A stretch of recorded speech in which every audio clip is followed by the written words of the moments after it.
Napagod ka ba, Yuri? Kung hindi, pumunta na tayo sa susunod mong ensayo. Oh? Ngayon ko lang ata nakita ang batang yan.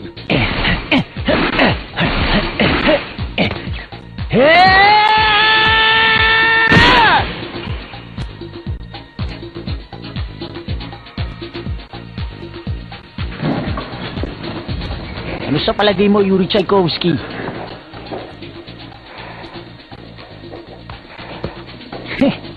Pumasok ka na sa ring, simulan na natin.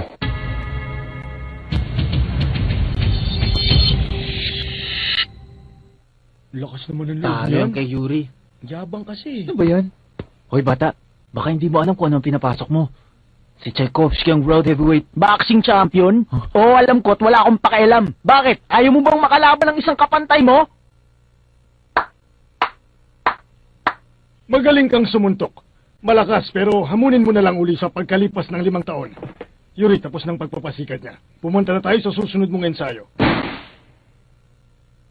Oo. Yuri, narinig mo ba ako? Marami pa tayong gagawing ensayo. Bigyan niyo siya ng guantes. Tatanggapin ko ang hamon niya. Oh. Pero Yuri, nababaliw ka na ba? Isang paslit na labanan mo. Baka nakakalimutan mong isa kang world champion. Vladimir! Oh. Hindi ba't bago ako naging kampiyon? Isa lang akong simpleng mamamayan ng Gym Grill.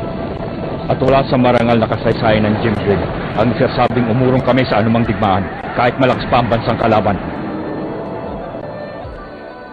Kaya hindi rin ako uurong sa kanya. Jim Grill baka mo? Ayon sa kasaysayan, maski daw si Genghis Khan natakot sa kanila. Sila raw ang pinakamabangis na mandirigma sa buong Mongolia. Kaya sigurado ka ba sa gagawin mong ito, bata? Bata lang ang lalabanan mo. Anong sasabihin ng iba kapag napalitaan nila? Yuri, bakit naman pati ako? Handa ka na ba lumaban, bata?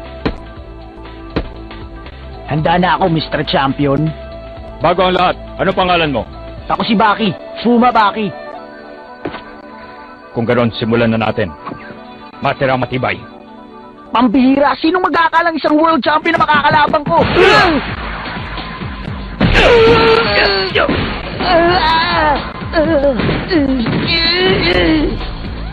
Grabe si Yuri, hindi siya pinagbibigyan. Tama na, wala siyang laban! Diyan lang kayo! Walang sino mang papasok sa ring hanggat nakatayo pa ang batang ito at hindi pa sumusuko. Hindi pa tapos ang labanan! Labanan ito sa pagitan naming dalawa.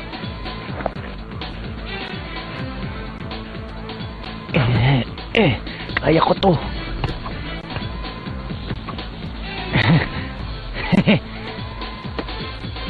Ibang klase ka rin kalaban, Yuri Tchaikovsky. O sige, ituloy na natin uli ang laban na to.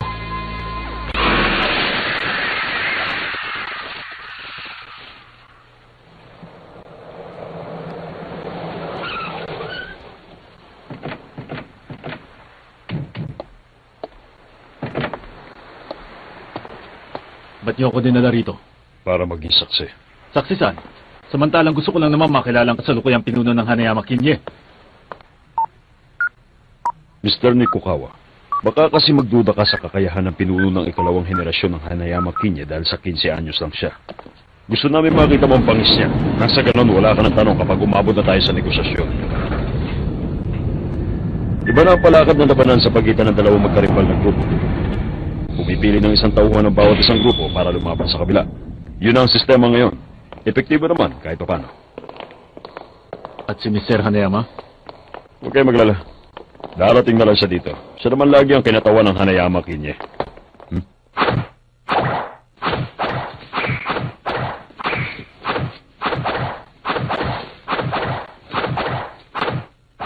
Ang tagal niyo naman dumating! Hindi na kayo nahiya sa kinatawan namin. Pinaghintay niyo na matagal. Siya na ba yun? Parang nakakita ko na siya dati. Tama. Dahil dati siyang profesional na manlalaro. Mr. Yatoma, nakalimutan mo na ba dapat lehitimong miyembro ng grupo ang lalaban mo? Pinagbibintangan mo ba kami ng pandaraya? Naging miyembro ng grupo namin itong si Toby simula kahapon. Pero hanggang bukas lang ang pagiging miyembro niya dahil plano niya kumalas. Kahit 3 araw lang siyang miyembro ng grupo, miyembro pa rin siya. Utak lang ang pinahiral ko, kaibigan. Kaya huwag kang magbibintang. Ha?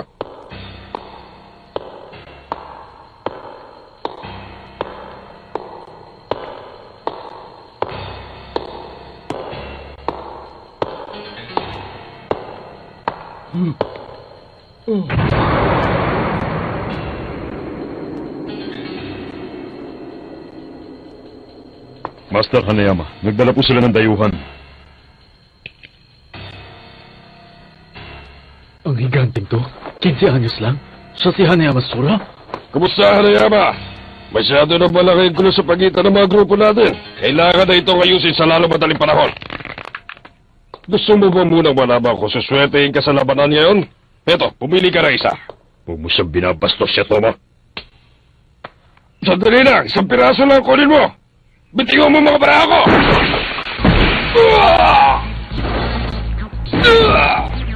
Sige, Toma! Naku, nawala na siya ng malay.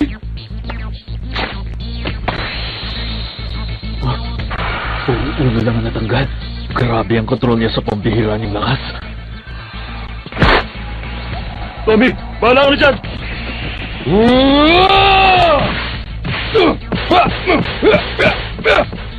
Bakit tinatanggap niya lang ang mga suntok ng dayuhan? Hindi ba siya marunong lumaban? Huh? Naghihintay lang siya ng pagkakataon.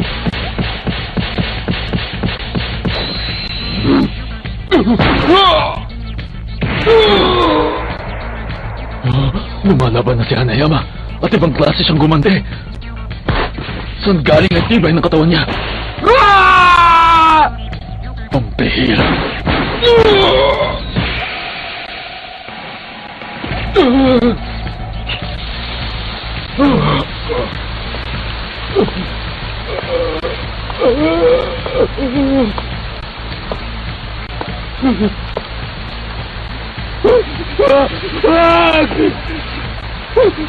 Parang awa mo na!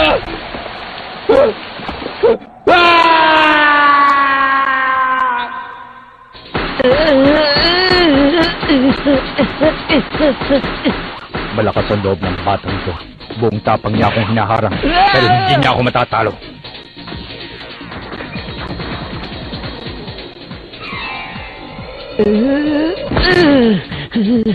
Huwag ka na lumaban! Utang na loob, baka mapatay ka lang niya! Kilos. Ah! Nakainag siya!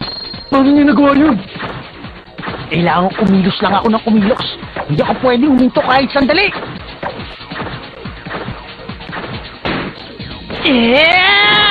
Ah!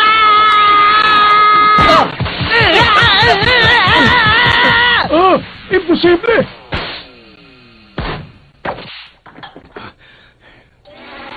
Isa kang tunay na mandirigma. Katulad ko, noong pa man, marunong na akong tumansya ng bilis ng kalaban. Natatandaan ko pa. Kuya Yuri! Ipagtatanggol kita sa kanila, Nina. Ilan ba sila? 20? Hindi, 24. Mabilis ang paghinga nila. Halatang natatakot din sila sa akin. Pero determinado silang patayin kami.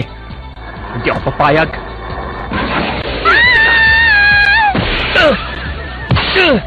Nina! Diyan ka lang! Huwag kang aalis sa kinatatayuan mo!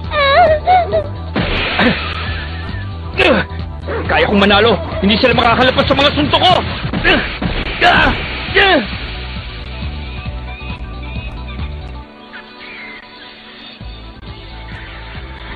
Wala na sila, Nina.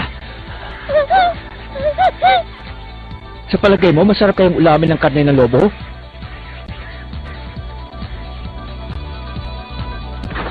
Sa paghinga niya, nararamdaman ko inasan siya.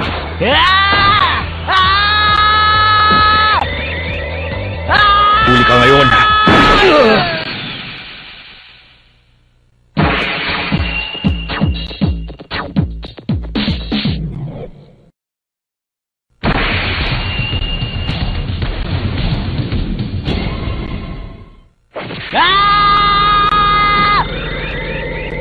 Huli ka ngayon!